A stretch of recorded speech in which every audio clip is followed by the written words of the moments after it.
વિશ્વાનિ દેવ સવિતર્દુરિતાનિ પરાસુવ યદ્ભદ્રં તન્ન આસુવ.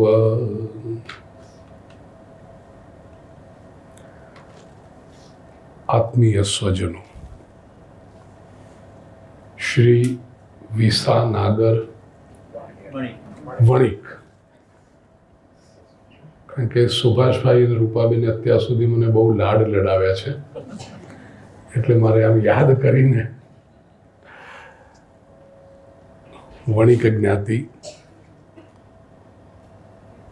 80 વર્ષથી વધુ ઉંમરના વડીલોનું આપણે ભાવપૂજન કર્યું, સન્માન કર્યું. જ્ઞાતિના વિચક્ષણ વિદ્યાર્થીઓને સ્કોલરશીપ આપીને પ્રોત્સાહન આપ્યું. હવે જીવનમાં સફળ કેમ થઈ શકાય એના વિશેના થોડાક સૂત્રો પર ચિંતન કરીએ. બેલેન્સિંગ બહુ સરસ થયું. પહેલા વડીલોનું સન્માન એટલે અનુભવનું પૂજન. જેણે જીવનની તડકે છાંયડે જોયો છે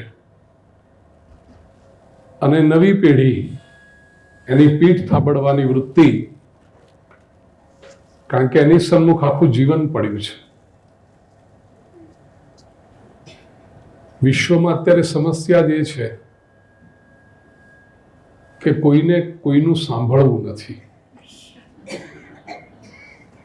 બધાને એમ લાગે છે કે અમને બધી ખબર પડે, અમે અમારી રીતે જીવવા માંગીએ છીએ, અમારી જ ઈચ્છા પ્રમાણે અમે કરીએ. એવી વખતે આ જે સમન્વય કર્યો છે,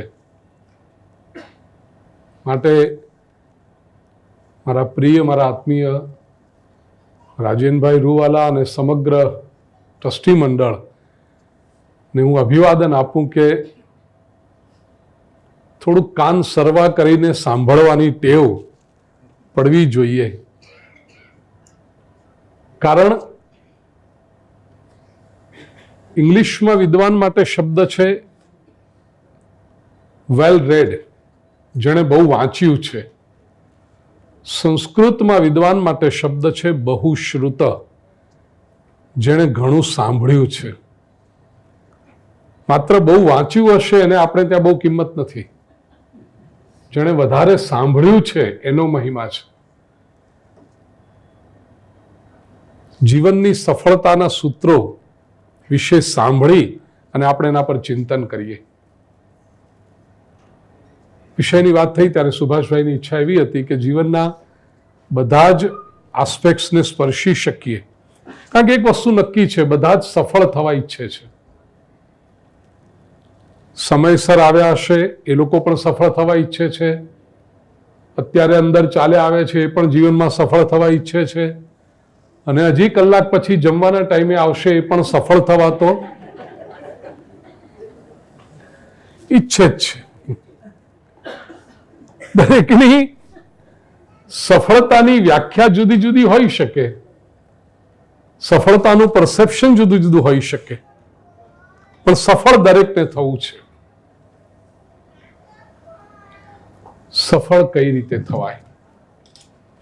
પ્રિય સ્વજનો, મેં 5 વિભાગમાં એને આધાર સ્તંભ બનાવ્યા છે જીવનની સફળતાને. પહેલું,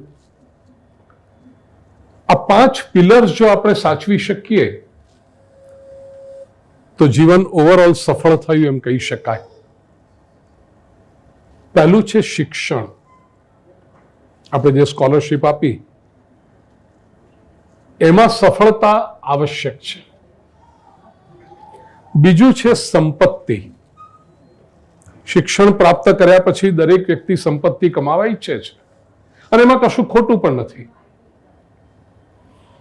ભારતીય સંસ્કૃતિ તો લક્ષ્મીને મહાલક્ષ્મી કહીને મા તરીકે પૂજે છે. વિશ્વના બીજા બધા લોકોએ લક્ષ્મીનો તિરસ્કાર કર્યો, દંભ આવ્યો, એને લીધે હિપોક્રસી આવી, પૈસા ન જોઈએ હોય તો છોડીને જતા રહેવું, એને આપણે કર્યું હશે એમના વિચારો, પણ આપણે તો લક્ષ્મી નારાયણ દેવકી જય કહેનારા લોકો છીએ, લક્ષ્મીને માં કહેનારા લોકો છીએ, એનું સ્વાગત કરનારા લોકો છીએ. સંપત્તિ પણ જોઈએ છે, એમાં પણ સફળ થવાનું છે. ત્રીજું પિલર છે સંબંધોનું, રિલેશનશિપ્સ. બીજી બધી જગ્યાએ સફળ હોઈએ પણ જો સંબંધો સાચવતા ન આવડતા હોય તો માણસ જીવનમાં સફળ થયો ન કહેવાય. ચોથું પિલર છે સ્વાસ્થ્ય. શરીર જ સારું નહીં હોય તો એમાં પણ સફળતા જોઈએ. અને પાંચમો સ્તંભ છે સત્કર્મ. આ 5 સ્તંભ વિશે આપણે વિચાર કરવાનો છે ટૂંકમાં. પહેલું, શિક્ષણ. એક વાત જોઈએ ભાઈ કે જીવન ગમે તેવું છે, વિટમણાઓ છે, પડકારો છે, વિપરીતતાઓ છે, ક્યારેક કંઈક વિચિત્રતા પણ છે જીવનમાં, ન ધારેલું થાય છે. આ બધી જ વસ્તુઓની વચ્ચે ક્યારેક જીવન આપણી ધીરજની કસોટી પણ કરતું હોય છે. ધાર્યું ન હોય ત્યાંથી સમસ્યાઓ આવી જાય, ધાર્યું ન હોય ત્યાંથી કદાચ કોઈ હાથ પકડવાવાળો પણ મળી જાય. આવી બધું જ્યારે ચાલતું હોય છે, પણ આ બધી જ વિલક્ષણતાઓની વચ્ચે એક વાત આપણે સમજવી જોઈએ કે જીવન સુંદર છે, જેવું છે એવું. Life is beautiful. અને ફરક માત્ર એટલો છે કે આપણને એ જીવનનું સૌંદર્ય શોધતા અને માણતા આવડે છે. જો આપણે શોધી શકીશું તો જીવન અતિ સુંદર છે. કહેવાનું એટલું જ કે જીવનને એની પ્રત્યેક સ્થિતિમાં એક સજા બનાવવાને બદલે, વેંઢારવાને બદલે, બધા સુખી છે ને મારામાં જ કેમ આવું થાય છે ને મને જ કેમ તકલીફ છે ને આપણા જ ગ્રહો વાંકા છે ને કોઈ કે આપણા પર જ નજર નાખી છે ને કોઈ કે આપણને જોઈને લીંબુ કાપ્યા છે ને, એવું બધું વિચારવાને બદલે જીવન જેવું છે એવું એને એક ઉત્સવ બનાવવાનો પ્રયાસ કરીએ. Let us make life a wonderful celebration. અને તો આપણે જીવનમાં સફળ થયા એમ કહી શકાય. જે રંગમાં આવે, જીવન પેસ્ટલ કલરમાં આવે, જીવન ક્યારેક ગાઢા રંગમાં પણ આવે, જીવન સરસ મજાનો કુમળો તડકો લઈને પણ આવે, ક્યારેક ધોમ ધકતો તાપ પણ આવે, ક્યારેક છાંયડો પણ આવે, ક્યારેક વાદળ પણ આવે, ક્યારેક વરસાદનું ઝાપટું પણ, જે રીતે જીવન આવે. કારણ ઘણા લોકોને છે ને ફરિયાદ કરવાની જ આદત હોય છે. એમને કંઈ પણ થાય એટલે ફરિયાદ જ થાય, એમ જ એમના મોઢામાંથી નીકળે. જરાક ઠંડી થાય, 2 ડિગ્રી ટેમ્પરેચર ઓછું થાય, ઓહો બહુ ઠંડી હો, ગુરુજીએ રાજેનભાઈને શાલ આપી એના બદલે આપણને આપી હોત તો સારું થાત. જરાક 2 ડિગ્રી ટેમ્પરેચર વધે, અરે ગરમી થઈ ગઈ, ગરમી. અને જરાક 2 છાંટા પડ્યા તો વરસાદ. ભલા માણસ કંઈક તો થાય ને, કાં તો ઠંડી હોય, કાં તો ગરમી હોય, કાં તો વરસાદ હોય, બધે જ તારે ફરિયાદ તને રાખવો ક્યાં મારે? આ ન ચાલે. જીવનને કોઈ પણ પરિસ્થિતિમાં એક ઉત્સવ બનાવતા શીખો. અને જીવનને જો સફળ કરવું હોય તો એના માટેની પહેલી શરત છે, first and the foremost condition, માણસને લાગવું જોઈએ આઈ કેન સક્સીડ. હું સફળ થઈ શકું એમ છું. ગમે તે ઉંમર હોય, ગમે તે પરિસ્થિતિ હોય, જો આ સીડ નહીં હોય, આ બીજ નહીં વવાયું હોય તો માણસ સફળ ન થાય. બીજું, સફળ થવાને માટે આપણા સ્વપ્નો આપણી ભયની બાબતો છે એના કરતા મોટા હોવા જોઈએ. Our dreams should be bigger than our fears. તો જ માણસ સફળ થઈ શકે. જે માણસ વાતે વાતે ડરતો રહે, ના પછી આમ થઈ જશે તો આમ કરી, પણ પછી આમ થઈ જશે તો પછી આમ, એ ડરી ગયો એટલે અટકી ગયો. નાના હતા ત્યારે એક પિક્ચર જોયું હતું, નામ તમે આપજો, પણ ડાયલોગ મને યાદ છે, જો ડર ગયા સો. એ બાબતમાં તમે બધા હોશિયાર. ગીતાના શ્લોક પૂછું તો ના બોલો, પણ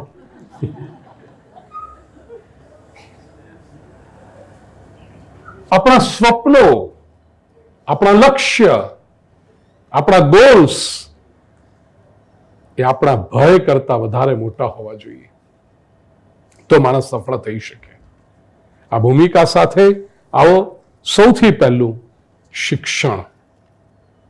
જીવનમાં સફળ થવા માટે જરૂરી છે કે માણસ શિક્ષણમાં સફળ થાય. શિક્ષણ બે પ્રકારનું છે. હું માત્ર કોલેજ કે યુનિવર્સિટીની ડિગ્રીઓ પર અટકવાનો નથી, અને કેવળ ડિગ્રીઓ હોય એટલે શિક્ષણ મળી ગયું એમ પણ માનવાની જરૂર નથી. કોલેજમાં ને યુનિવર્સિટીમાં જે મળે છે ને મેમરી ઓરિએન્ટેડ છે. જેની પાસે બહુ સારી ડિગ્રીઓ હોય એમ સમજવાનું કે એની મેમરી, એની યાદશક્તિ બહુ સારી, કારણ કે એક પુસ્તક આપ્યા છે, 6 મહિના સેમિસ્ટર કાં તો વર્ષ આપ્યું છે, અને એ વર્ષની અંદર કે 6 મહિનાની અંદર સેમિસ્ટરની અંદર તમારે એ પુસ્તકો યાદ રાખી લેવાના, પરીક્ષામાં લખી આવવાનું, પાસ થાવ, ડિગ્રી મળે. એટલે જેની પાસે ડિગ્રી છે એની મેમરી સારી, એની યાદશક્તિ સારી, એ ગેરંટી. પણ બુદ્ધિ અથવા તો શિક્ષણ એ આખો જુદો વિષય છે. શિક્ષણ કોને કહેવાય? આપણા બે કેન્દ્રો હોય છે, મન અને બુદ્ધિ. જે મનને મજબૂત કરે અને બુદ્ધિને સ્થિર કરે એને શિક્ષણ કહેવાય. આજનું શિક્ષણ માત્ર પુસ્તકિયું છે, ઇન્ફોર્મેશનથી ભેગું થાય છે, એનાથી તો માણસના મન નબળા પડે છે, બુદ્ધિ અસ્થિર થાય છે. તેથી તમે જુઓ, છેલ્લા 5-7-10 વર્ષમાં એવા પ્રસંગો બનવા માંડ્યા છે. પરીક્ષાના અને બોર્ડની પરીક્ષાના રિઝલ્ટ આવવાના હોય એના 1-2 દિવસ પહેલા ને પછી છાપાઓમાં યુવા પેઢીની આત્મહત્યાને અથવા એના પ્રયાસોના સમાચારો વધી જાય છે. મા બાપ વધારે સાવધાન થઈ જાય, રિઝલ્ટ આવવાનું છે, છોકરાને એકલો નથી મૂકવાનો. કેમ? પહેલાં હતું આવું, પહેલાં રિઝલ્ટ આવતા હતા. બનેલી ઘટના કહું, રાજસ્થાનમાં કોટા મારા પ્રવચન થયેલા, ત્યાં પધરામણી કરી. કોટા છે સ્ટુડન્ટ ફેક્ટરી કહેવાય છે. ત્યાં આગળ એટલા બધા કોચિંગ ક્લાસીસ, એટલા બધા એ ચાલે. એમની હોસ્ટેલ્સમાં પધરામણી કરી, રૂમ્સ બતાવ્યા મને. અને આપણા જે પાર્લામેન્ટના સ્પીકર છે ને ઓમ બિરલા, એ કોટા એમની કોન્સ્ટિટ્યુઅન્સી, અને એ પોતે એમના ફેમિલી તરફથી ત્યાં બહુ મોટી સ્કૂલ્સ ને બધું ચાલે છે.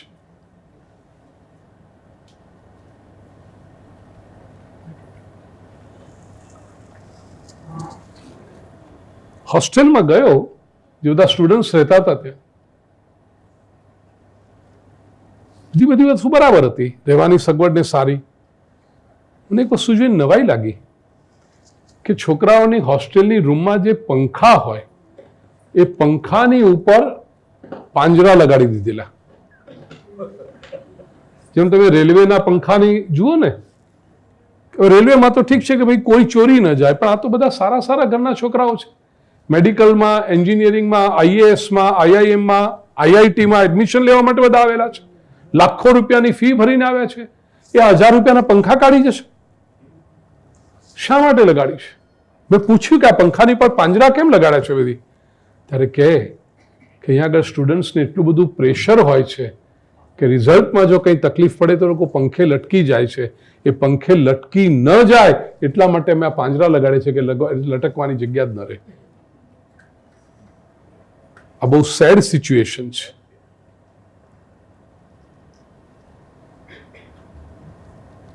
ભણવાની ડિગ્રી મોટી છે, જીવનમાં એમ્બિશન મોટી છે, પણ મન નબળા છે, બુદ્ધિ સ્થિર નથી, નિષ્ફળતાને પચાવવાની તૈયારી નથી, ધાર્યું ન થાય તો સહન કરવાની શક્તિ નથી, જેને મનોવિજ્ઞાનની પરિભાષામાં કહેવાય ટોલરન્સ, એ નથી. આ શિક્ષણ શું કામનું? શિક્ષણ કોણ આપે છે પ્રિય સજ્જનો? શિક્ષણનો સૌથી પહેલો સ્ત્રોત છે માતા પિતા. વિશ્વભરમાં એક સર્વે થયેલો, એમાં જાણવા મળ્યું કે, અને આ કેવળ ગુજરાતીની કે કેવળ હિન્દુ ધર્મની કે કેવળ ભારતની વાત નથી, સમગ્ર વિશ્વના લોકોની વાત છે, હ્યુમન સાયકોલોજીની વાત છે. પરિવારમાં જે સંતાનો હોય, દીકરી હોય અથવા દીકરો હોય, દીકરી પ્રેમ પિતાને કરે છે અને અનુકરણ માતાનું કરે છે, અને દીકરો માને વાલો હોય છે પણ દીકરો ઇમિટેટ ફાધરને કરશે. આ સિદ્ધાંતને તમે ધ્યાન રાખજો. પ્રેક્ટિકલ દ્રષ્ટાંતથી કહું, દીકરી પિતાને બહુ વાલી હોય તો કંઈ બહુ મારે ચર્ચા કરવાની જરૂર નથી, બધા જાણે છે. પણ દીકરી નકલ પોતાની માતાની કરે છે, પોતાનું જીવન માને જોઈ જોઈને શીખે છે. 2.5-3 વર્ષની દીકરી હોય, કોઈક વાર બેડરૂમમાં જાય ને મેકઅપનું પેલું મમ્મીનું ખાનું ખુલ્લું હોય અને લિપસ્ટિક હાથમાં આવી ગઈ 3 વર્ષની દીકરીના હાથમાં, તો એ લિપસ્ટિકથી આખો ચહેરો રંગી નાખશે. 3 વર્ષની દીકરી. 3 વર્ષનો દીકરો હોય તો અડે ને લિપસ્ટિકને? નહીં અડે. એ દીકરી જુએ છે કે મમ્મી આવું કરે છે એટલે મારે આવું કરાય. દીકરી પ્રેમ પિતાને કરે છે, અનુકરણ માતાનું કરે છે. અને દીકરો, જો બાપાને ટેવ હોય ને તો દીકરો ગમે ત્યાંથી ઠૂંઠું શોધી કાઢે. દીકરી નહીં કરે. કહેવાનો આશય, માતા પિતાના સંસ્કાર બાળકો ઉપર સૌથી પહેલા એટલા પડતા છે. પહેલી શિક્ષણનું જે સ્થાન છે આ છે. આનો અર્થ કે દીકરી જો યોગ્ય સંસ્કારી ન બને તો સમજો એ માતાની ટ્રેનિંગમાં ક્યાંક ખામી રહી ગઈ છે, અને દીકરામાં ક્યાંક સંસ્કારનો અભાવ હોય તો સમજો પિતાની ટ્રેનિંગમાં ક્યાંક ખામી રહી ગઈ છે. કારણ કે એને રોલ મોડેલ એને બનાવ્યા છે. બીજું શિક્ષણનું સ્થાન છે પરિવાર, ફેમિલી. એ પરિવારના સંસ્કારમાંથી ઘણું બધું એબ્ઝોર્બ થતું હોય. નાના બાળકનું મન છે ને એ સ્પોન્જ જેવું હોય છે. ઘણી વખતે આપણે એ નાનો છોકરો એને શું ખબર પડે, આપણે બધું કરે એને શું ખબર પડે, એને કશી ખબર નથી પડતી એવું તમને લાગે છે. એ બાળક બધું એબ્ઝોર્બ કરી રહ્યું છે. પરિવારના સંસ્કારો, પછી સમાજ આવે, એ પછી સ્કૂલ કોલેજ તો 4થા નંબરે આવે છે, ત્યાં જઈને જે શીખે છે તો. અને 5મા નંબરે શિક્ષણમાં બાળકના પોતાના ઇન્ટરેસ્ટ અને એપ્ટિટ્યુડ, એને પોતાનું જે ગમતી વસ્તુ હોય એના પ્રકારની માહિતી આપોઆપ ભેગા કરવા માંડે છે. એક વાત યાદ રાખીએ પ્રિય સ્વજનો, સફળ થવું હોય શિક્ષણના ક્ષેત્રે જીવનમાં તો આપણે પોતે જ્યારે શૈશવ કાળમાં છીએ ત્યારે, અને સમજણા થયા, સંસારી થયા પછી આપણા સંતાનોને 2 જ વસ્તુ આપણે શિક્ષણ રૂપે આપી શકીએ છીએ. એક મૂળિયા અને બીજું પાંખો. Roots and wings. રૂટ્સ કયા? વેલ્યુઝના. શાસ્ત્રો, સત્સંગ, સંતો, જ્ઞાની મહાપુરુષો પાસેથી જે ઉપદેશ સાંભળીએ છીએ એ આપણા રૂટ્સને મજબૂત કરે છે. આ શિક્ષણ બહુ આવશ્યક છે. આજે આપણે કેવળ રોટલો રળવાનું જે શિક્ષણ છે ને, કે ભાઈ નોકરી શેનાથી તને જલ્દી મળી જાય, તું કમાવાનું જેવું જલ્દી શરૂ કરી દે, એવું ગોખાવવાની પાછળ જે પડ્યા છીએ એને કારણે આજે મૂળ સ્ટ્રોંગ થવા જોઈએ, રૂટ સ્ટ્રોંગ થવા જોઈએ, એ નથી થતા. શાસ્ત્ર નથી આપી શકતા, એની વેલ્યુઝ નથી આપી શકતા. અગેઇન ફિલ્મનું નામ હું નહીં કહું, હું બહુ જ ઓછી ફિલ્મો જોઉં છું. તમારામાંથી બધા લોકો મને કહે કે ભાઈ આ જોવા જેવી છે, વિચાર પ્રેરક છે. 6-8 મહિના પહેલા કોઈક એક ફિલ્મ એવી આવેલી કેરળની, કે ત્યાંની દીકરીઓને કેવી રીતે બહેકાવીને એને, એમાં એક ડાયલોગ મને બહુ ગમ્યો. એ દીકરી જ્યારે એની આંખો ખુલી, પહેલાં તો જતી રહી, પણ આંખો ખુલીને પછી ત્યાંથી છટકીને પાછી આવી અને પોતાના ઘરે આવીને પોતાના ફાધરને પૂછે છે, પાપા તમે મને આપણા ધર્મગ્રંથો વિશેનું જ્ઞાન કેમ ના આપ્યું, કેમ ના સમજાવ્યું તમે મને? આપણે લોકો બસ બી અ ગુડ હ્યુમન બિંગ, બહુ વેગ વસ્તુ છે આ, બી અ ગુડ હ્યુમન બિંગ, બહુ જ કન્ફ્યુઝિંગ વસ્તુ છે. સ્પષ્ટ શાસ્ત્રો, આપણા સંતાનોને આપણા શાસ્ત્રો વિશે, શ્રીમદ ભાગવત વિશે, રામાયણ વિશે, મહાભારત વિશે, શિવ પુરાણ વિશે, ભગવદ્ ગીતા વિશે, ઉપનિષદો વિશે ખબર હોવી જ જોઈએ. અને ખબર ન હોય, ઘરમાં ઢાંકણી જો રાખતા હોય, પાણી તો બધાની પાસે હોય, એ ઢાંકણીમાં પાણી લઈ અને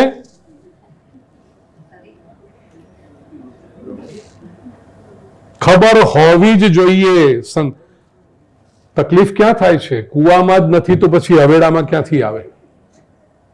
ખબર પાડવી પડશે પ્રિય સ્વજનો, કારણ કે already we are too late. યાદ રાખજો, ખૂબ જ મોડું થઈ રહ્યું છે આ ક્ષેત્રમાં.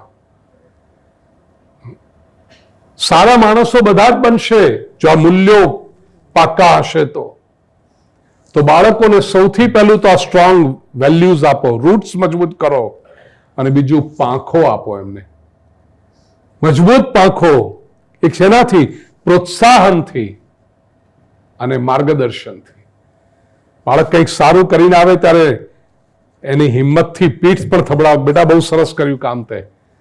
અને એવો એક સેતુ બંધાવવો જોઈએ કે બાળક આપણી પાસે માર્ગદર્શન માંગવા માટે વારંવાર આવે વડીલો પાસે, અરે હવે આગળ શું કરવાનું, હવે શું કરવાનું, એ પાંખ એને આપવાની છે. શિક્ષણ એટલે આ છે.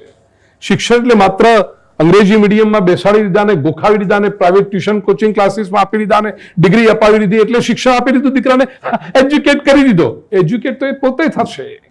પેટ ભરવાની જ વાત હોય ને પ્રિય સ્વજનો, સમગ્ર પ્રાણી સૃષ્ટિના બધા જ સંતાનો પેટ ભરે છે. વાઘને ત્યાં બચ્ચું આવે ને તો એ નાનું થોડુંક મોટું થાય એટલે વાઘણ અને વાઘ એને શિકાર કરતા શીખવાડી દે. એને કોઈ યુનિવર્સિટીની ડિગ્રીના સર્ટિફિકેટ લેવા જવાની જરૂર નથી.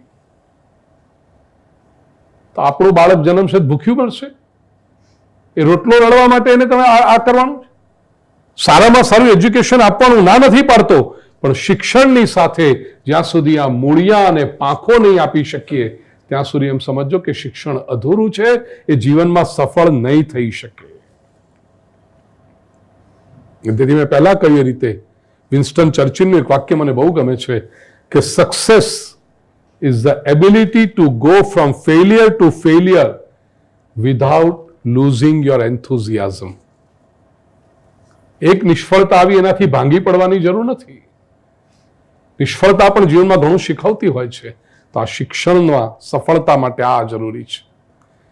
બીજું મુદ્દો આપણે લીધો, જીવનમાં સફળ થવા માટે સંપત્તિ આવશ્યક છે. એક વાત હું હંમેશા કહું છું, એટલી બધી મૂંઝવણો લોકોમાં, એટલું બધું કન્ફ્યુઝન થઈ ગયું છે ધર્મની બાબતમાં પણ, કે વેસ્ટર્ન ઇન્ફ્લુઅન્સમાં આવીને, એબ્રાહામિક રિલિજન્સના ઇન્ફ્લુઅન્સમાં આવીને આપણે પણ જીવનનો ત્યાગ કરતા, જીવન પ્રત્યે નેગેટિવ બનતા ગયા. પ્રિય સ્વજનો, આપણે સનાતન વૈદિક સંસ્કૃતિના સંતાનો છીએ. આપણે જીવનનો પૂર્ણ રીતે સ્વીકાર કરનારા લોકો છીએ. We accept life in its totality. સંસાર અસાર છે ને બધું શું છે, બધી માયાના બંધ, આ ભારતીય ચિંતન છે જ નહીં. વેદના ઋષિઓએ જે પ્રભાવી વાતો કહી છે, આ સંસાર અસાર છે, છોડી દેવાનું, દુનિયા નકામી છે, એ વેસ્ટર્ન થોટ્સ છે. It's a foreign idea. અને આપણને ખબર પણ નથી આ વસ્તુ કે આપણે ફોરેનમાં. લોકોના ઘરમાં હું ગીતા સાર જોઉં લખાડેલા, અમે તો ગીતા સાર લગાડશું, ક્યાં રખા હૈ, ક્યાં લેકે આયે થે, ક્યાં લેકે જાઓગે. હું કહું આને નીકળીને પહેલા કચરામાં નાખ. આ ગીતા સાર છે જ નહીં, કારણ કે ગીતા વાંચી જ નથી. ગીતા વાંચી હોય તો ખબર પડે ગીતા સાર શું છે. મોટું ટાઇટલ મારી દીધું ગીતા સાર, એટલે ક્યાં લેકે આયે થે, ક્યાં લેકે જાઓગે. ખોટી વાત છે. ગીતા તો ભગવાન શ્રી કૃષ્ણ અર્જુનને તૈયાર કરે છે.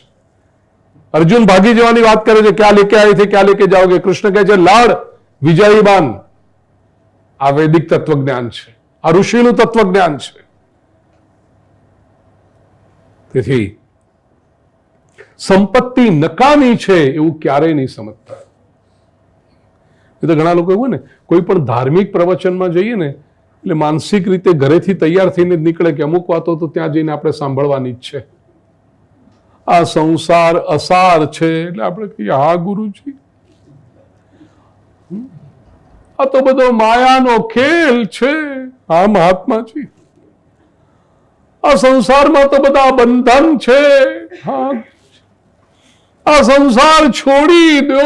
હા સ્વામી, બોલો વર્ષોથી કહેવાતું રહ્યું સંસાર છોડી દો, સંસાર છોડી દો. ન કોઈ સાંભળવા વાળાએ સંસાર છોડ્યો, ન ખુદ બોલવા વાળાએ સંસાર છોડ્યો. તો એક જ પ્રશ્ન પૂછું, સંસાર છોડીને જશો ક્યાં? પરદેશમાં રહેતા હશો, પરદેશ છોડીને દેશમાં આવશો તો ભારતમાં સંસાર નથી? બહુ છે. મુંબઈ છોડીને ગામમાં જશો તો ગામમાં સંસાર નથી? ઘણો છે. ગામ છોડીને જંગલમાં જશો, જંગલમાં સંસાર નથી? ત્યાંય છે. શ્રીમદ ભાગવતમાં દ્રષ્ટાંત છે. ઋષિ સંસાર છોડી યમુનાજીના પ્રવાહમાં અંદર જઈને બેઠા કે મને કોઈ બહારનું વ્યવધાન ન નડે, કોઈ ડિસ્ટર્બન્સ ન થાય. કેટલી બધી યોગ સાધના કરી હશે કે જળની અંદર બેસીને તપશ્ચર્યા કરે છે, એમાં જરાક આંખ ખુલી અને કોઈક માછલાની રતિ ક્રીડા જોઈ, એનાથી વિચાર આવ્યો કે જીવનમાં આ સુખ તો મેં લીધું જ નહીં, અને એમાંથી સંસાર ઉભો કર્યો આખો. એટલે તમે એમ ના સમજો કે સંસાર છોડીને જઈશું તો સંસાર જતો રહેશે. સંસાર નહીં જાય. સંસાર છોડવાની જરૂરત નથી. સંસાર બહુ સરસ છે. સંસારમાં સફળ થવાનું છે. કઈ રીતે? સંપત્તિ પણ જોઈએ. વેદના ઋષિઓએ શ્રી સુક્તમમાં કહ્યું કે હે જાત વેદા, મને લક્ષ્મી આપ. અને કેવી લક્ષ્મી આપ? અનપગામિની લક્ષ્મી, પાછી ન જાય એવી લક્ષ્મી મને જોઈએ છે. હિરણ્ય વર્ણામ હરિણીમ સુવર્ણ રજતસ્રજામ ચંદ્રામ હિરણમયીમ લક્ષ્મીમ જાતવેદો આવહ. આવી લક્ષ્મી જોઈએ છે. લક્ષ્મીનો વિરોધ ન કરો, લક્ષ્મીની નિંદા ન કરો. જેમ લક્ષ્મીની નિંદા ન કરો એમ લક્ષ્મીવાનની પણ નિંદા ન કરો. એટલે ઘણા લોકોના ટેવ હોય, સંપત્તિની પણ નિંદા કરે. આપણે કઈ પૈસા જોઈતા નથી, આપણે કઈ તારામ છે તાકાત. અને સંપત્તિની નિંદા કરે, સંપત્તિવાનની પણ નિંદા. કોઈ કોઈ શ્રીમંત વ્યક્તિ હોય ને, અરે એમણે તો કેવા ધંધા કરે અમે જાણીએ. તું કર ને, ખબર તે તું જાણે છે ને ધંધા કર. તું ન સંપત્તિની નિંદા કરો, ન સંપત્તિવાનની નિંદા કરો. સંપત્તિ તરફ એક પોઝિટિવ એટીટ્યુડ હોવો જોઈએ. ભારતીય શાસ્ત્રકારોએ બહુ સ્પષ્ટ કહ્યું કે સંપત્તિ એ સત્કર્મનું પરિણામ છે. સંપત્તિ એ સજા નથી, સંપત્તિ એ રિવોર્ડ છે. કંઈક સત્કર્મો કર્યા હશે ભૂતકાળમાં કે પાછલા જન્મમાં, તેથી ભગવાને પ્રસન્ન થઈને આપણને સંપત્તિ આપી છે. આ સંપત્તિના બે સ્ત્રોત છે, પુરુષાર્થ અને પ્રારબ્ધ. પુરુષાર્થની સંપત્તિ કઈ? તો બે રીતે આવે ભાઈ. એક તો સંપત્તિની વ્યાખ્યા દાસ કેપિટલ ગ્રંથમાં માર્ક્સ અને એન્જલ્સે બહુ સરસ રીતે કરી. સંપત્તિ કોને કહેવાય? હું તમને બે દ્રષ્ટાંત આપું છું અને પછી પ્રશ્ન પૂછીશ, મને જવાબ આપજો. પહેલું દ્રષ્ટાંત, છગનભાઈ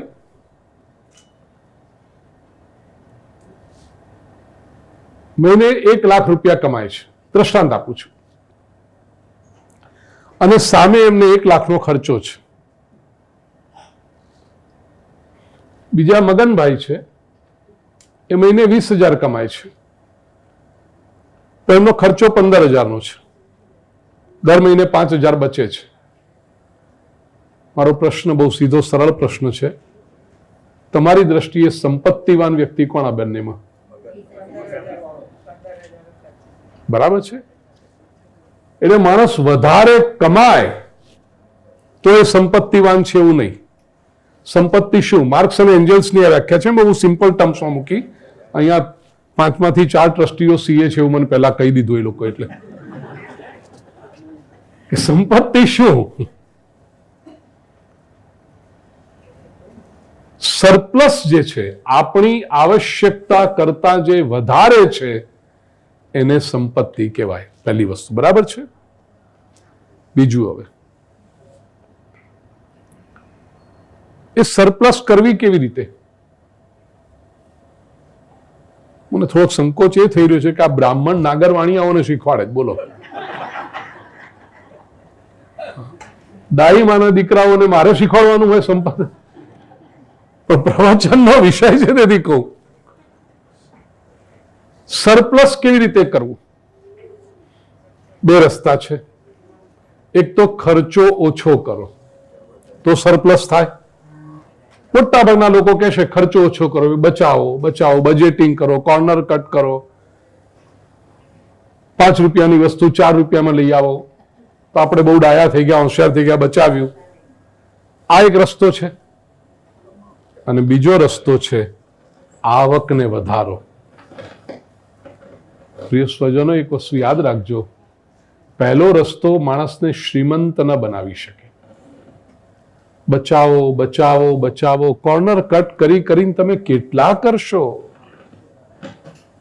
બચાવી બચાવીને કેટલું બચાવશો? અને એ બચાવવાની એમાં પડેલો માણસ છે ને પોતે એટલો સંકુચિત થતો જાય છે કે ના, હમણાં નહીં, પછી, હમણાં નહીં, પછી, હમણાં નહીં, પછી. 20 વર્ષની ઉંમરે એને કમાવાનું ચાલુ કર્યું હોય, 40-45 વર્ષ સુધી મહેનત કરે અને 65 વર્ષ સુધી એને માત્ર એફડીઓ જ ભેગી કરી હોય. એ કાગળ જ ફેરવતો હોય કે આ પાકીને આવું પાકીના નવી કરીને આ પાકીના નવી કરી, અને પછી એનો ઉપયોગ કરવાનો આવે ને ત્યારે થાય કે આખી જિંદગીની એમ કેમ વપરાય, એમ કેમ વપરાય, એમનું એ મૂકીને જાય બિચારો. બોલો, એને પોતાના માટે પણ કંઈક લેવું હોય ને તો ત્યાં પાછું બચાવે. ઠંડી લાગતી હોય શાલે બીજાની ગોતે, તમને ઓઢાડીને લાવો, મને હમણાં આપો ને પછી બાતો ઘેર જઈને ઓઢશે. આ જે બચાવો બચાવો બચાવો વાળા જે છે એ રસ્તો નથી. એનાથી જીવનનો આનંદ આવતો નથી. પ્રિય સ્વજનો, જીવનમાં જેને સફળ થવું છે એ પોતાના પુરુષાર્થ ઉપર શ્રદ્ધા રાખી આવકના સ્ત્રોત ઉભા કરે. વિકાસ જીવનમાં ત્યારે થાય છે, પ્રગતિ ત્યારે થાય છે. કેવળ બચાવ બચાવ બચાવ કરવાવાળા લોકોએ પ્રગતિ નથી કરી. આવકના સ્ત્રોત ઉભા કરે, કેવળ પોતાના માટે નહીં, બીજાના માટે પણ. અને એવો જ વ્યક્તિ સમાજને સમૃદ્ધ બનાવી શકે છે. આ સફળતા માટે બહુ આવશ્યક છે. અને ક્યારેક એવું થાય, પ્રિય સ્વજનો, પુરુષાર્થ આપણે કરીએ, પરિણામ ના આવે, આવું બની શકે છે. ત્યારે એક વસ્તુ યાદ રાખજો કે એ જે આપણી સ્થિતિ છે એમાં ખુદદારી ટકાવતા આવડવું જોઈએ. મેં ઘણી વખત કથાઓમાં કહ્યું છે, મારો અનુભવ છે, ઈશ્વરે જે ક્ષેત્રમાં રાખ્યો છે ને, ક્રોસ સેક્શન ઓફ સોસાયટી, અત્યંત શ્રીમંતમાં શ્રીમંત પરિવારથી માંડીને સામાન્યમાં સામાન્ય માણસ સુધી પર્સનલ ઇન્ટરેક્શન કરવાનું બને. મેં જોયું છે કે સંપત્તિ આવ્યા પછી અહંકારી ન થવું સહેલું છે. બધા લોકો નથી કરી શકતા કારણ કે પૈસો આવે એટલે હવા આવી જાય દિમાગમાં, પણ સંપત્તિ આવ્યા પછી પણ અહંકારી ન થવું સહેલું છે. પરંતુ ગરીબીમાં આત્મગૌરવ જાળવી રાખવું બહુ અઘરું છે. જે શ્રીમદ ભાગવતમાં સુદામાજીના જીવનમાં જોવા મળે છે ને, સુદામાજીની કથા, કે નથી નથી તો નથી, પણ એનાથી હું નાનો થઈ જતો નથી. મારી ભીતર મારો ઈશ્વર છે, મારા સિદ્ધાંતો છે, મારું જ્ઞાન છે, મારી તેજસ્વીતા છે, મારી તપશ્ચર્યા, મારી ઉપાસના છે. તેથી આપણે ત્યાં એક જ્ઞાતિ છે તપોધન. તમને જો ખ્યાલ હોય તો આ તપોધન એટલે તપ જેનું ધન છે એ તપોધન.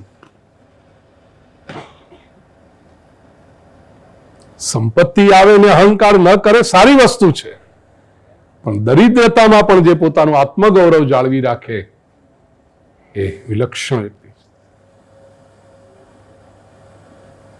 પુરુષાર્થ અને પ્રારબ્ધ બંનેની જ્યારે વાત હોય ને ત્યારે પ્રિય સુજનો એટલું ચોક્કસ કહીશ કે મહત્વ તો પુરુષાર્થને જ આપવું.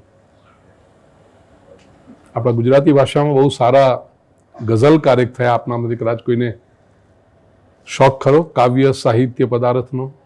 તમને તો છે જ, મને ખબર છે.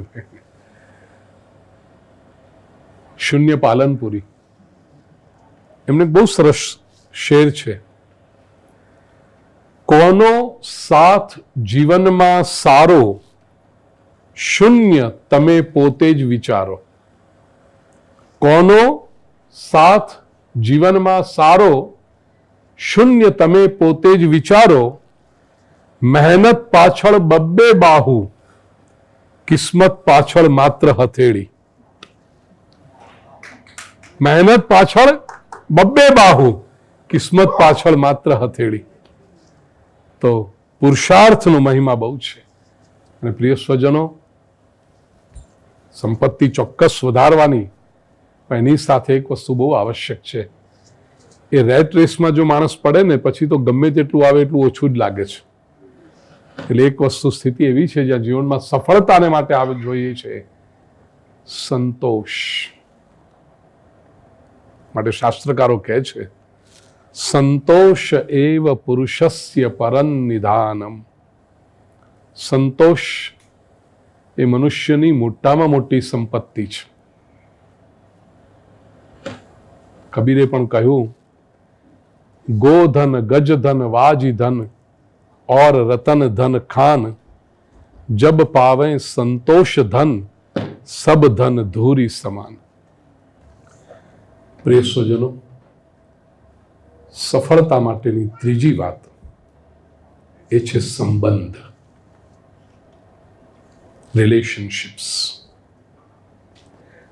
જીવનમાં સફળ થવા માટે સંબંધમાં સફળતા અને સ્થિરતા પણ જરૂરી છે.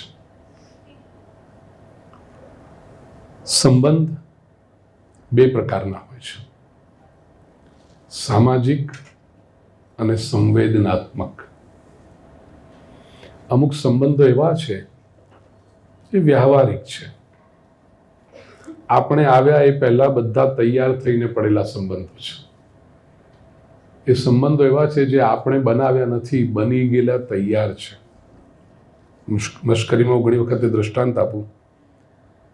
આપણે એમ કહીએ કે અમારો બહુ મોટો પરિવાર ને બહુ મોટું કુટુંબીજનો, બહુ બધા સંબંધીઓ, એમાંના કોઈને આપણે પસંદ કર્યા નથી. જન્મ્યા એ પહેલા આખો સેટ તૈયાર હતો. 3 કાકા, 3 કાકી, 2 મામા, 2 મામી, 2 માસી, 2 માસા, 2 ફઈ, 2 ફુવા, વગેરે વગેરે. આમાંના એકેને આપણે પસંદ કર્યા? તમે કહો મને આ ફુવા નથી ગમતા, ચાલે જ નહીં, તારી ફઈ એનો હસબન્ડ ફુવો પકડ. 20-25 વર્ષ સુધી તમે આ એક સેટ નિભાવો, લગ્ન થાય એ વખતે જીવન સાથી તો મળે, પણ એને સાથે પેકેજ ડીલમાં આખો એક બીજો સેટ મળતો હોય છે. 2 કાકાજી, 2 કાકીજી, 2 મામાજી, 2 મામીજી, 2 ફુવાજી, 2 ફોઈજી, 2 માસીજી, 2 માસાજી, અને એમાંય તમને કોઈ ચોઈસ નહીં. તમે કહો મને આ માસાજી નથી ગમતા, ચાલે જ નહીં, આ તારી માસી એનો ધણી પકડ. You don't have a choice. તો આ જે સંબંધો છે વ્યવહારિક સંબંધો છે, સામાજિક સંબંધો છે, આવી મળેલા સંબંધો છે, રેડીમેડ સંબંધો છે. અને બીજા સંબંધો છે સંવેદનાત્મક સંબંધો છે. લાગણીથી સર્જાયેલા સંબંધો છે. ઇંગ્લિશમાં જ્યારે હું પ્રવચન કરું ત્યારે કહું કે these are the relationships which are created and curated. સર્જાયેલા અને સંગોપાયેલા આ સંબંધો છે. એ આપણે કહેવાય ને કે ઘણી વખત આવું બને, મોટા ભાગે આવું બને, જે સગા હોય છે એ વાલા નથી હોતા અને જે વાલા હોય છે કારણ કે જે એ સર્જાયેલા સંબંધો છે, લાગણીના સંબંધો છે. પણ એક વાત કહું, હા ભાઈ, કે જે સગા હોય છે વાલા નથી હોતા અને વાલા હોય છે સગા. તમે પૂરું કર્યું. પતિ પત્નીના સંબંધને આમાંથી અપવાદ રાખવો. હા, નહીતર પછી આ સગા છે ને વાલા નથી, ઘરે પહોંચાશે નહીં પછી ભાઈ કે. પ્રિય સ્વજનો, સંબંધ જે આપણે બનાવીએ એટલું ચોક્કસ સજ્જનો સાથે સંબંધ બનાવીએ, દુર્જન સાથે નહીં. જે આપણે બનાવીએ છીએ એટલી તો આપણી ચોઈસ છે ને. તો સજ્જન સાથે સંબંધ ઓળખવો કેમ? લોક સાહિત્યમાંથી કેટલીક વાતો એટલી સુંદર મળી જાય, કેવી રીતે ખબર પડે સજ્જન અને દુર્જનનો તફાવત. બહુ જ એક એક દોહામાં કવિએ કહી દીધા છે. આપે પણ ઓપે નહીં, ખોટું લાગે નહીં લગાર, વંદે પણ નિંદે નહીં, સજ્જન સદગુણ ચાર. આ ચાર લક્ષણો છે ને સજ્જનના છે. આપે પણ ઓપે નહીં. એ આપે પણ દેખાડો ન કરે, શો ઓફ ન કરે. આપે પણ ઓપે નહીં, ખોટું લાગે નહીં લગાર. એને કોઈ દિવસ ખોટું ન લાગે, એટલો ઉદાર દિલ ન હોય.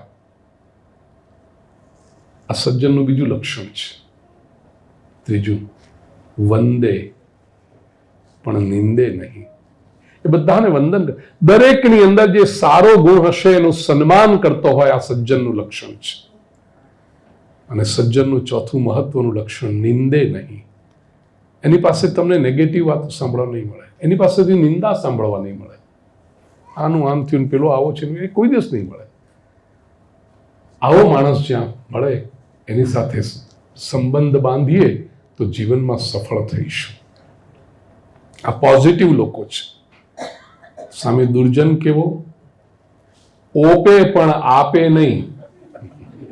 આ દેખાડો બહુ કરે, છૂટવાનું હોય ત્યાં કશું ન થાય. ઓપે પણ આપે નહીં, લાજે નહીં લગાર. બિલકુલ બેશરમ માણસો હોય. પોતાના વર્તનથી બીજા પર શું અસર પડે છે, કે શું કરીએ એને પડી જ ના હોય કઈ.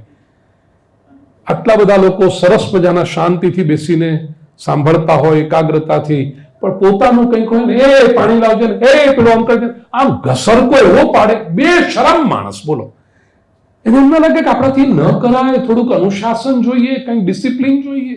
કંઈ જ નહીં. લાજે નહીં લગાર. એને શરમ જ નહીં કોઈ વાતની. નિંદે પણ વંદે નહીં. એની વાતમાં નિંદા જ આવે. પેલાનું આ ખરાબ, પેલાનું આ ખોટું, પેલાનું. પણ ભાઈ તું તારું જો ને. અને કોઈને વંદે જ નહીં. એને ક્યાંય એને માથું નમાવવાનું, કોઈને રિસ્પેક્ટ આપવાનું એને દેખાય જ નહીં. દરેકમાંથી એને દોષ જ જોવા મળે. કે ગુરુજીનું પ્રવચન કેવું હતું? બોલ્યા બહુ સારું, પણ હાથ બહુ હલાવતા હતા. તને કઈ તકલીફ? તને કઈ પ્રોબ્લેમ? એમાં પણ એ કઈક પોઈન્ટ શોધી જ કાઢે અંદરથી. આવા કાગડા અને કાગડીઓ સમાજમાં ઘણા હોય. દુર્જન લક્ષણ ચાર. આવા લોકોથી દૂર રહો પ્રિય સજ્જનો, જો જીવનમાં સફળ થવું હોય તો. અને એક વસ્તુ કહું, સંબંધ છે ને બહુ મોટી મૂડી છે. અનુભવથી એવું સમજાય છે કે માણસ જીવનમાં કેટલો સફળ થયો એ કેવળ એ પોતે કેટલો ઊંચે ચડ્યો એનાથી નક્કી નથી થતું, પણ પોતાની સાથે બીજા કેટલા લોકોને લઈને ગયો એનાથી માણસ કેટલો સફળ છે એ ખબર પડે છે. કેટલા લોકોને સહકાર આપ્યો, કેટલા લોકોના હાથ પકડીને, કેટલા લોકોના પ્રસંગમાં જઈને ઉભો રહ્યો. દાદીમાના ખૂબ ઉપકારો છે પ્રિય સ્વજનો. નાનપણમાં અમુક વાતો કહી અને મગજમાં એવી બેસી જાય, જીવનના સિદ્ધાંતો બને છે. મારા જીવનનો એક સિદ્ધાંત છે, દાદીમા કહે, બેટા કોઈના સુખમાં પ્રસંગમાં જઈએ કે ન જઈએ વાંધો નથી, પણ કોઈના દુઃખમાં જઈને ચોક્કસ ઊભો રહે છે. અને એ જે ધ્યાન રાખે, કોઈકની બર્થડે પાર્ટી તો ભાગ્યે જ જાઉં, સમય જ ના હોય એવો, પણ બીજા બધા પ્રસંગોએ કહ્યું કે મારા આશીર્વાદ. કોઈને તકલીફ પડે, સમાજ આખો એને છોડીને ઉભો જતો હોય. ઘણી વખત આવું થાય. સમાજનું તો ઠેકાણું થાય. સમાજે ભગવાન રામ અને ભગવાન કૃષ્ણને છોડ્યા તો મને હું કઈ વાળી ના મૂળા. કરાક કઈક પ્રોબ્લેમ હોય, રે એનું તો આવું છે, એનું તો આવું છે, એનું તો આવું છે. મને જ્યારે ખબર પડે ત્યારે હું બાજુમાં જઈને ઉભો રહું. સમાજ જે કહેતો હશે, હું તમને ઓળખું છું, આપણે સાથે છીએ, મારી કઈ જરૂર હોય તો કહેજો. પ્રિય સ્વજનો, એનાથી જે સંબંધની દ્રઢતા આવતી હોય છે, આ બહુ જરૂરી છે. અને લોકો છે નડશે જ. આપણે ગમે તેટલા સારા બનીએ છતાં કોઈક વાર સામા માણસ તરફથી ખોટો વ્યવહાર થાય, ખોટું પ્રતિભાવ આવે, બને એવું. એનાથી બહુ હિંમત નહીં હારી જવાની. જગત જ્યારે જ્યારે મને નડતું રહે છે, બેન શર્મિલા, જગત જ્યારે જ્યારે મને નડતું રહે છે, મને મારામાં કંઈક સતત જડતું રહે છે. જેવું કંઈક સામેથી આવે, આપણી ભીતર થોડીક વધારે સ્ટ્રેન્થ આવી જશે, થોડીક વધારે એક રત્ન નવું પ્રાપ્ત થશે. બેન રૂપાબેન, જગત જ્યારે જ્યારે મને નડતું રહે છે, મને સતત મારામાં કંઈક જડતું રહે છે. આ સંબંધ. અને બીજાની માટે શું કરવું? આ સંબંધોને દ્રઢ કરવા માટે, સંબંધોમાં સફળતા પ્રાપ્ત કરવા માટે એક વાત યાદ રાખજો, અનુભવથી સમજાય છે તે કહું, કે લોકોને બહુ બ્રિલિયન્ટ વાતો કરવા વાળા, મોટી મોટી વાતો સંભળાવવા વાળા નથી જોઈતા હોતા. ક્યારેક લોકોને કોઈક એવો વ્યક્તિ જોઈએ છે જે પાસે બેસીને શાંતિથી આપણી વાત સાંભળતો હોય. એટલે ઘણી વખતે આપણું બધું ડાપણ બાજુએ મૂકી કોઈકની બાજુમાં બેસીને કે ભાઈ તમે બોલો ને, બસ તમારે શું કહેવું છે મને કહો, બસ. કે બેન તારે શું કહેવું છે તું કહી દે. માત્ર કોઈની વાત સાંભળવા વાળા બનશો ને, તોય એ વ્યક્તિનો ઘણો મોટો સપોર્ટ તમે એને આપી શકશો અને સંબંધમાં તમે વિજેતા થઈ શકશો. આ સંબંધોની સફળતાના કેટલાક રહસ્યો આપની સાથે મૂક્યા. ચોથી વાત, પ્રિય સ્વજનો, જીવનને સફળ કરવાને માટે જે આવશ્યક છે એ છે સ્વાસ્થ્ય. હું કઈ શરીરની વાતો કરવાનું નથી. રાખવું શરીર સ્વસ્થ બહુ જરૂરી છે. પહેલું સુખ તે જાતે ન રહ્યા. એના માટે જે કંઈ ધ્યાન રાખવું પડે તે કરવું. રાતે વહેલા સૂઈને વહેલા ઉઠે વીર, બળ બુદ્ધિ બહુ ધન વધે, સુખમાં રહે શરીર. આ બધી નાની નાની વાતો આચરણમાં મૂકીએ તો સમજાય છે કેટલી સાચી છે. અને એનાથી દૂર ગયેલો માણસ જે પોતાની દશા કરતો હોય છે, આજકાલ લોકો 2, 2:30, 3 વાગ્યા સુધી ઊંઘે જ નહીં. બીજા બધા સૂતા હોય ને ઘરમાં એક જણ ટીવીની સામે બેઠો હોય રિમોટ લઈને, કાં તો કમ્પ્યુટર લઈને, કાં તો પોતાનું લેપટોપ કે શું કહેવાય પેલું આ મોબાઈલ લઈને, રસોડામાં વાંદા જાગતા હોય, હોલમાં આ જાગતો હોય.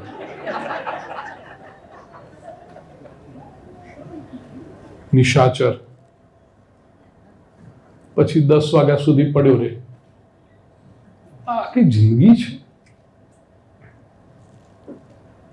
સમયસર સૂઈ જાઓ, વહેલા ઉઠો, શરીરને સ્વસ્થ રાખો, બહુ આવશ્યક છે. હું તો એક વાત બહુ દ્રઢપણે માનું છું, wellbeing is our birthright. સ્વાસ્થ્ય એ આપણો જન્મસિદ્ધ અધિકાર છે. અને આ સ્વાસ્થ્ય એટલે શરીરનું પણ સ્વાસ્થ્ય અને મનનું પણ સ્વાસ્થ્ય. બંનેનું, શારીરિક અને માનસિક સ્વાસ્થ્ય. શરીરના સ્વાસ્થ્ય માટે નિયમિત આહાર વ્યવહાર એક રાખવું જોઈએ. ભગવદ્ ગીતામાં 6ઠ્ઠા અધ્યાયમાં શ્રી કૃષ્ણ કહે છે, યુક્તાહાર વિહારસ્ય યુક્ત કર્મસ્ય ચેષ્ટસ્ય યુક્ત સ્વપ્નાવબોધસ્ય યોગો ભવતિ દુઃખઃ. અને માનસિક સ્વાસ્થ્ય માટે સીધી સરળ વાત છે, પ્રસન્ન રહો બસ. He who laughs lasts, ઇંગ્લિશમાં કહેવાય છે. તડકો છેડો આવતો રહે, અનુકૂળતાઓ પ્રતિકૂળતાઓ આવતી રહે, આપણે આપણી પ્રસન્નતાને નહીં છોડવી. The trick is growing up without growing old. જીવનમાં આવ્યા છીએ એટલે શરીરની ઉંમર તો વધવાની છે, એમાં તો કંઈ આપણે રોકી શકવાના નથી, પણ ખખડી જવું અને વૃદ્ધ થવું આ બંનેમાં ફરક છે. સંસ્કૃતમાં વૃદ્ધ શબ્દ, વૃદ્ધ એટલે જે વધી ગયો છે, તે જ્ઞાનમાં, અનુભવમાં, સમજણમાં, ડાપણમાં જે વધી ગયો છે એ વૃદ્ધ, અને ખખડી ગયો એ ડોહો કે ડોશી. વૃદ્ધ અવશ્ય થવાનું છે, પણ ડોહા ડોશી નથી થવાનું. જીવનમાંથી ક્યારેય આશા નહીં મૂકો. જે ક્ષણે જીવનમાંથી આશા ગઈ, પ્રિય સ્વજન, જીવન પૂરું થઈ ગયું. હવે શું આવ્યું એટલે જીવન પૂરું. હું કોલેજમાં ભણતો ત્યારે એક કોટ હતો, life ends when you stop dreaming. જ્યારે તમે સ્વપ્ન જોવાના બંધ કરો છો ને, એટલે જીવન પછી પૂરું થઈ જાય છે. Hope ends when you stop believing. જ્યારે તમે તમારી શ્રદ્ધામાં કાચા પડો છો, ત્યારે આશા પૂરી થઈ જાય છે. Gain ends when you stop working. પ્રાપ્તિ અટકી ગઈ જો કાર્ય કરવાનું બંધ કર્યું. અને love ends when you stop caring. યાદ રહી 4 સૂત્રો. Life ends when you stop dreaming. Hope ends when you stop believing. Gain ends when you stop working, and love ends when you stop caring. એટલા માટે કપસી છેલ્લે વખત કહે છે કે therefore always believe, always dream, believe, work and care. તો જીવન ચાલુ રહેશે. આ સ્વાસ્થ્ય માટે બહુ જરૂરી છે. મિત્ર, નવરો પડેલો, અમુક શબ્દો મારે અહીંયાથી ના બોલાય એટલે તમારે પૂરા કરવા.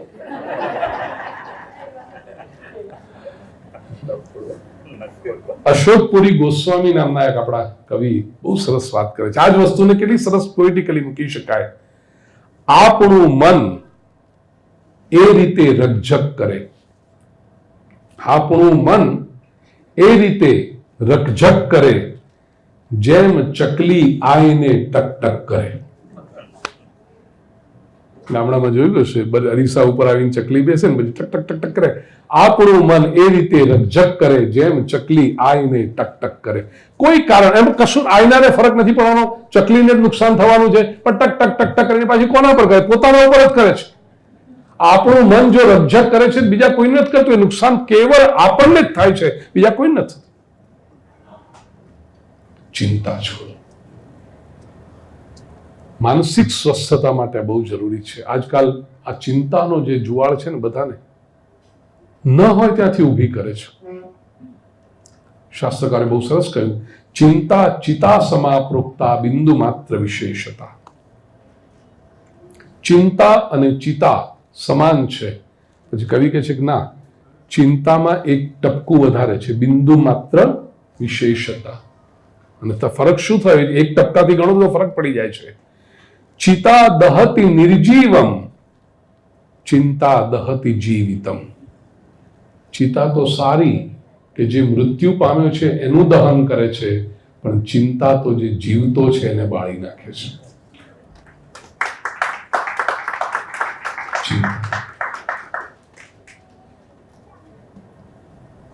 પ્લાનિંગ અવશ્ય કરો, ચિંતા ન કરો. અને ચિંતાથી બચવા માટેનો અનેક ઉપાયો મેં કથાઓમાં વર્ણવ્યા છે. યુટ્યુબ ચેનલ પૂજ્ય શ્રી ભાઈ પર આપ સબસ્ક્રાઇબ કરીને જશો તો તમને ખબર પડશે. ઘણી બધી કથાઓમાં એક એક પોઈન્ટ વાઇઝ મેં કહ્યા છે ચિંતા કેમ દૂર કરી શકાય. એક વાત કહું, હરિસ્મરણ જેટલું કરશો ને એટલી ચિંતા ઓછી થશે. આપણા મન ઉપર આપણો અંકુશ નથી, તેથી ચિંતાઓ થાય છે. નવરું પડેલું મન ગમે તેમ રખડવા નીકળે, તેથી ચિંતાઓ થાય છે. ગામડાનું જીવન જેને જોયું છે ને ખબર હશે, ગોવાળ ગાયોને લઈને ફરવા નીકળે, ચરાવવા નીકળે. મોટા ભાગની ગાયો ગોવાળની આજુબાજુ હોય. ગોવાળની નજીક જે ગાયો છે ને એ બધી સલામત છે, કારણ કે ગોવાળ ધ્યાન રાખે છે. પણ કોઈ એકાદ ગાય દૂર ક્યાંક લીલું ઘાસ દેખાય, એની લાલચમાં ગોવાળથી દૂર જાય અને કોકના ખેતરમાં લીલું ઘાસ ચરવા જાય એટલે પછી એ ગાય ઉપર ફટકો પડે. મનનું પણ આવું થાય છે. જો મન ભગવાનની આજુબાજુ, ગોપાલ કૃષ્ણની આજુબાજુ રહેશે, ભગવાનની જે આપણા ઈષ્ટદેવ હોય એની આજુબાજુ રહેશે તો એ મન રૂપી ગાય સલામત છે. પણ જેવું એ મન ક્યાંક સંસારની લાલચમાં ભટક્યું કે ફટકો પડશે. હવે આપણે તો બહુ પ્રયત્ન કરીએ છીએ પણ મન સચવાતું નથી. કોઈ પ્લાનિંગ કરીને ચિંતા કરી શકે? એમ કે ચલો રોજ સાંજે 4 થી 4:30 ચિંતા કરવાની. સાંજે 4 વાગ્યા ચિંતા શરૂ, 4:30 ચિંતા બંધ. હવે આજની બાકીની ચિંતાઓ બધી કાલે કરવાની છે. નથી થતું. ભગવાનને કહો કે પ્રભુ, મારા મનને હું સાચવી શકતો નથી, મારા મનરૂપી ગાયને તો તમે સાચવો. એ મનની, ભગવાનની આજુબાજુ આપણું મન રાખીશું તો ચિંતા નહીં થાય. અને પ્રિય સ્વજનો, છેલ્લું છે સત્કર્મ. 4:30 જોતા મારું એ ધ્યાન ઘડિયાળ પર પડ્યું. હવે ચાલો, મારા મુકેશભાઈ કહેજો વાંધો નહીં, મારે અહીંથી સીધું એરપોર્ટ જવાનું છે ફ્લાઇટ પકડવા માટે. પણ જીપીએસ મહારાજે કહી દીધું વાંધો નથી, 5-10 મિનિટ. 5મું મહત્વનું પિલર છે જીવનમાં સફળતા માટેનું, એ છે સત્કર્મ.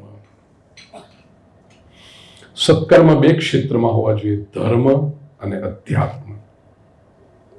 પ્રિય સ્વજનો, ધર્મ અને અધ્યાત્મના ક્ષેત્ર માટે એક વાત ધ્યાન રાખજો. You are not the past, you are your potential.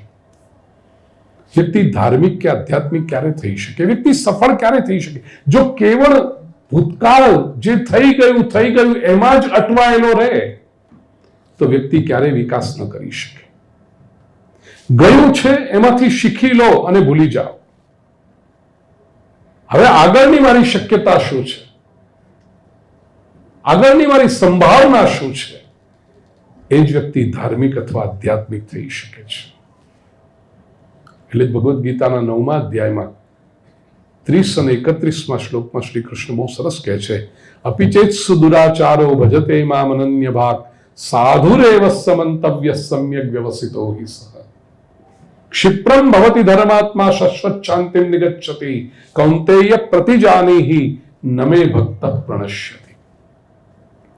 મોટા ભાગના લોકો ધર્મ કે અધ્યાત્મના માર્ગે નથી આવી શકતા, જીવનમાં સફળતાના સોપાનો સર નથી કરી શકતા. એનું કારણ એ ભૂતકાળ સાથે એટલા બધા અટવાય. આ જિંદગી તો ગઈ, અમે તો એટલી ભૂલો કરી છે, એટલું બધું કર્યું છે, હવે તો કઈ શક્યતા. આવું ન માનો પ્રિય સ્વજન. આપણે જો આપણી ભૂલોને ભૂલવા તૈયાર હોઈએ તો પરમાત્મા આપણને આલિંગનમાં લેવા માટે તૈયાર ઉભો છે. 2 હાથ ફેરવીને પરમાત્મા ઉભા છે કે આવ મારી પાસે. પણ એ કહેવાનું કોઈ જોઈએ, એ સમજાવો. મોટા ભાગના ધર્મો તમને અગેન અબ્રાહમિક રિલિજન તમારે તમારા પાપ ઉપર જ હથોડી ઠોક્યા કરશે. તમે બહુ ભૂલો કરી, તમે પાપ કર્યા, તમે આમ કર્યું, તમે વાયામાં પડ્યા. સનાતન વૈદિક ધર્મ કહે છે કે હું એમાં બંધાયેલો નથી. કરી હશે ભૂલો, પણ જો હું આજથી યોગ્ય નિર્ણય કરું, આજથી મારા જીવનની ગાડીના પાટા બદલું, તો પરમાત્મા મને સ્વીકાર કરવા માટે તૈયાર ઊભો છે. મારા જીવનની બનેલી ઘટના કહું. આપણે બ્રાહ્મણો એટલે નાગર પણ તમે શંકર ભગવાન, તમે જય હાટકેશ શરૂઆતમાં કહ્યું, વડનગરમાં હમણાં જ મેં સુંદર, મારે ગુજરાતમાં કથા હતી ને વડનગર દર્શન કરવા ગયો, એનો પણ યુટ્યુબ વિડીયો છે, આપ જોજો. હાટકેશ્વર મંદિરને તમે કદાચ ગયા તો હશો જ ઓબ્વિયસલી, પણ આટલું ડિટેલમાં તમે નહીં જોયું હોય કે એની કોતરણી, એનું શિવલિંગ ને બધી કેટલી, લગભગ 3.5 કલાકનો વિડીયો છે કે એક ભાગ મેં બતાવ્યા છે હાટકેશ્વર મહાદેવની યાત્રાના. તમે જોયો હશે, બીજાને મોકલજો લિંક. તમે સુભાષભાઈને ખબર છે? હા, ટ્રીપ લઈ ગયા હતા. સરસ સરસ. તો નાનો હતો, ગામમાં રહું. મારું ગામ વડનગરથી 2 જ માઇલ દૂર સુંઢિયા. નરેન્દ્રભાઈ જ્યારે મળવાનું થાય ને ત્યારે હું હંમેશા કહું કે સુંઢિયા અને વડનગરના સંબંધો છે મુંબઈ અને દિલ્હી ના બને એવું ઈચ્છું છું. પણ કહેવાનો આશય કે શિવરાત્રીનો ઉત્સવ હતો. આગલા એટલે દાદીમાં વાર્તાઓ કે શિવરાત્રીના અઠવાડિયે 10 દિવસ પહેલાથી શિવ પુરાણમાંથી દાદીમાએ વાર્તાઓ કહેવાની શરૂ કરેલી. એટલે શિવરાત્રીની આગલી રાતે મેં કહ્યું, બા હું ઉપવાસ કરીશ કાલે મહાશિવરાત્રીનો. બા બહુ સમજણી. મને કે બેટા તું નાનો છે, ના થાય ઉપવાસ. મેં કીધું ના હું કરીશ. બાળકની જીદ. બાએ થોડોક ડર બતાવવાની કોશિશ કરી, જો વૈષ્ણવ પદ્ધતિના ઉપવાસ છે ને બહુ સારા, એટલું બધું ફરાળ ખવાય ને, વેરાયટીઓ બધી. શિવરાત્રીનો ઉપવાસ બહુ કડક. પેલામાં તો 11 રસ ખવાય, અને હવે તો જે આઈટમો આવી છે.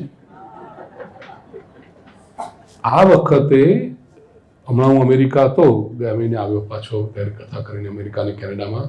એકાદશીના પિઝા અને એકાદશીના પેલું હોટડોગ નહીં, પાસ્તા તો ઠીક, કઈ નહીં, મેં બહુ સારી આઈટમ તો નામ યાદ ના આવે, આપણી લાઈન નહીં ને બધી. હા, ઢોસા નહીં, ઢોસા તો થઈ ગયું બધું, પણ બહુ એવી આઈટમ. આ એકાદશીની આ ધંધો એકાદશી કરવાનો હતો, પણ એવી બધી આઈટમો. જવા દો. એટલે બાએ મને કહ્યું કે લેયર્સ હોય, શું હોય અંદર? આમ લેયર લઝાનિયા. બોલો, 11 લઝાનિયા, ફરાળી લઝાનિયા કેનેડામાં મેં લીધા. તો લોકોને ઉત્સાહ હોય કે આપણે ગુરુજીને કંઈક નવું સરસ આમ કરીને બતાડીએ. મને કથામાં કેવા થાય.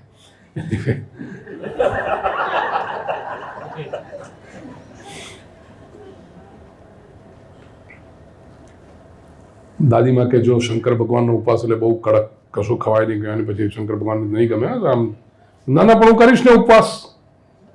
દાદીમાં કહ્યું સારું.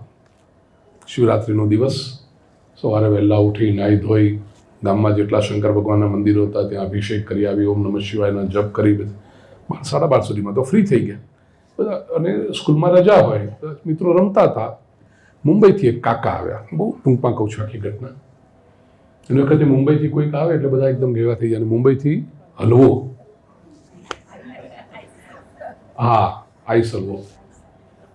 એટલે બધા ભેગા થઈ ગયા, કાકા આવે, શું લાવે? એટલે કાકાએ હલવાનું બોક્સ ખાલી શેરીમાં જતા બધા આપી દીધું બધાને. આપણે લઈને મોઢામાં મૂક્યું. હલવો ખાધો પછી ખબર પડી, ઓહો આજે તો શિવરાત્રીનો ઉપવાસ, ખવાય નહીં. અને મારી ઉંમર 7-8 વર્ષની વખતે એટલું બધું અંદરથી આમ ગિલ્ટ ફિલિંગ થઈ ગયું કે કંઈક મોટી ભૂલ કરી નાખી છે. પછી મારું રમવામાં ધ્યાન ન રહ્યું, કશું નહીં. દાદીમા પાસે જાઉં જ નહીં, દૂર રહું. રાત પડી, અંધારું થયું. દાદીમાએ બોલાવ્યું, કંઈક થોડાક શક્કરિયા ને તે બધું હતું એ આપ્યું ને કર્યું. પછી સુવાનું હતું. એ રાતના દાદીમાએ કઈ વાર્તાઓ કીધી મને હજી આજે યાદ નથી. સુવાની વાત થઈ એટલે દાદીમા એમના ખાટલામાં ઓઢ્યું. મને થયું મારો આ છેલ્લો આધાર જઈ રહ્યો છે. કારણ કે મને એમ થયું કે હવે જો દાદીમા નહીં હોય ને તો શંકર ભગવાનનો નંદી આવશે, મારી છાતી પર બેસશે અને મને કહેશે આ શિવરાત્રીનો ઉપવાસ કરીને તે હલવો ખાધો, ચાલ લઈ જાઉં છું. એવું મને ડર લાગે. મારાથી તો રડી પડે, એકદમ પોક મૂકીને રડ્યો. દાદીમાં ઉભા થઈ ગયા, શું થઈ ગયું છોકરાને? એકદમ રડવા માંડ્યો, હિબકે ચડી ગયેલો. શું થયું બેટા? કંઈક થયું તને? કોઈ કંઈ માર્યું તને? કોઈ કંઈ કીધું? ના, કંઈ નહીં. શું થયું? હલવો ખાતો. આખી વાત જાણે દાદીમાં સમજી ગયા. પણ ચાઇલ્ડ સાયકોલોજી એટલી સરસ જાણે દાદીમાં. મને હંમેશા કહું, આ દાદીમાઓ છે ને હરતી ફરતી યુનિવર્સિટી છે. બાળકોને સંસ્કાર સિંચન કરવાનું કામ જે રીતે દાદીમાં કરી શકે ને એ રીતે બીજું કોઈ ન કરી શકે. યંગ મધરનું કામ નથી. એમાં આજકાલની યંગ મધરનું તો બિલકુલ નથી. કારણ કે બિચારી ભણેલી ગણેલી જોબ કરતી હોય એટલે, અને હવે તો they have to prove themselves. 8 કલાક 10 કલાક ખડે પગે બિચારી કામ કરે. ક્યારે ત્યાં ગયેલું સ્ટ્રેસ હોય જોબ પરનું, ઘરે આવે એટલે ઘરના કામ કરવાના હોય, પછી બાળકને સંભાળવાનું હોય, ત્રાસી જાય. બહુ સ્વાભાવિક છે. યંગમાં થોડીક અધીરાય નથી. અને પછી છોકરું મમ્મી મમ્મી કરીને પકડા જાય, તું ચૂપ રહે ને. જો ઘરે 3 જણા જમવાના આવવાના તો બહુ મોટું ટેન્શન એને પાછું. 3 જણ જમવા આવવાના છે. પહેલાના બહેનો તો 15 જણ જમવાના આવવાના તો કોઈ પ્રોબ્લેમ નહીં. હવે તો 3 જણ જમવા આવવાના છે. અને છોકરું મમ્મી મને ગાર્ડનમાં, મમ્મી મને આમ કર, આમ કર.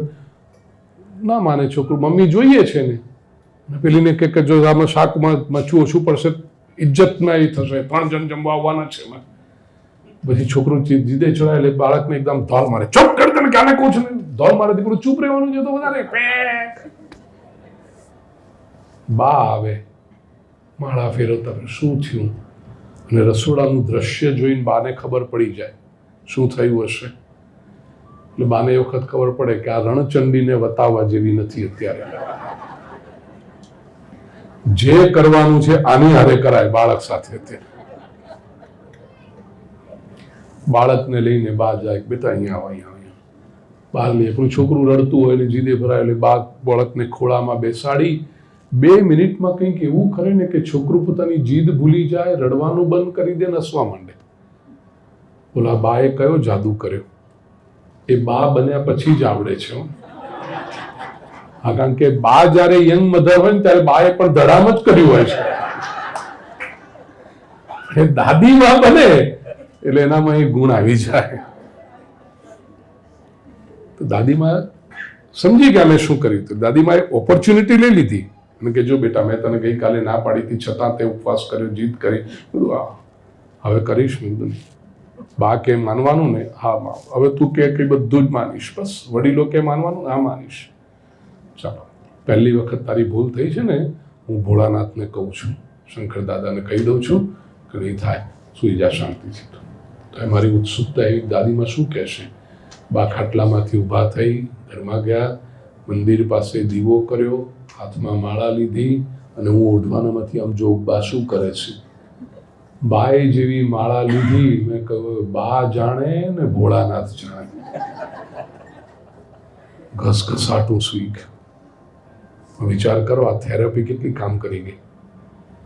પછી આજે હું વિચાર કરું આ વાતને કે શું હતું, હલવો ખાધો હતો, પણ એ ગિલ્ટ એટલું મનમાં કે જે 8-10 કલાક મારા વીત્યા છે, માથે એટલો ભાર કે શું થશે શું થશે શું થશે. એ ભાર દાદીમાં એ કેવો હળવો કરી નાખ્યો. બેટા, હું વાત કરી લઉં છું. જીવનમાં ઘણા લોકોને આવા ભૂતકાળમાં ભૂલો થઈ હોય ને એના ભાર માથે લઈને ફરે છે કે અમે તો હવે ધર્મમાં કંઈ કરી જ ન શકીએ, અધ્યાત્મના ક્ષેત્રમાં આગળ વધી જ ન શકીએ, જીવનમાં મારી કોઈ ગણતરી જ નહીં. ત્યારે શાસ્ત્ર સંતનું આ કર્તવ્ય છે એના ભૂતકાળને ભૂલી અને કહે કે તું જો તારી ભૂલને માફ કરવા તૈયાર છે તો ભગવાન તારો સ્વીકાર કરવા માટે તારા કરતા વધારે તૈયાર છે. આને કહેવાય સત્કર્મ. અને એ સત્કર્મથી પ્રિય સ્વજનો, જિંદગી આપણી સાથે હાથ મિલાવવા આવે છે અને આપણે ખબર નહીં કેમ જિંદગી સાથે પંજો લડાવવા તૈયાર થઈ જઈએ છીએ. જિંદગી બહુ સરસ છે, આપણે એને કોમ્પ્લિકેટેડ બનાવી દીધી છે. પ્લીઝ જે કંઈ કર્મ કરો સહજતાથી કરો, સરળતાથી કરો, ઈશ્વરને માથે રાખીને કરો, સુંદર રીતે થશે.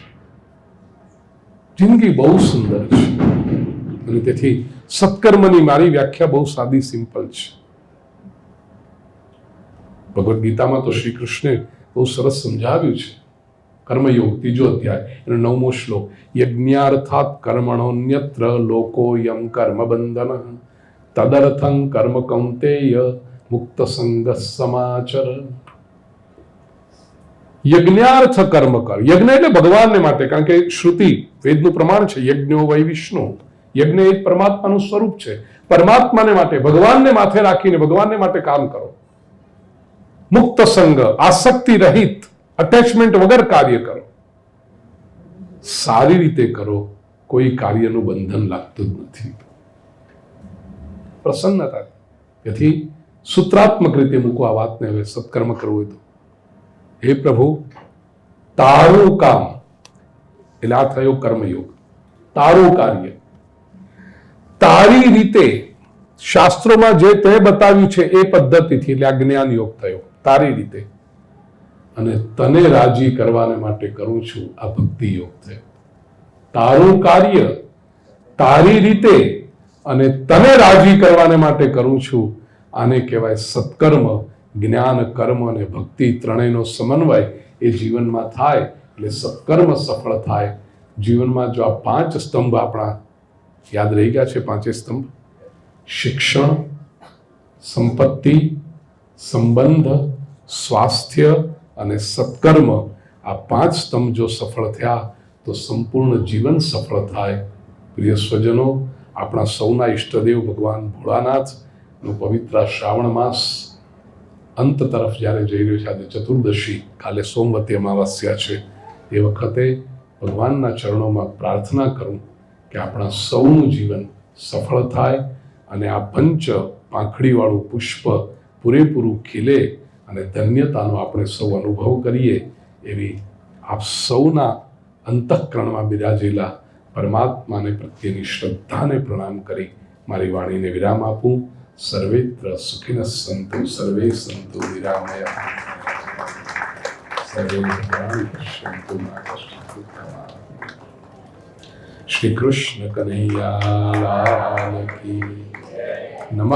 પાર્વતી પતયે હર હર મહાદેવ હર.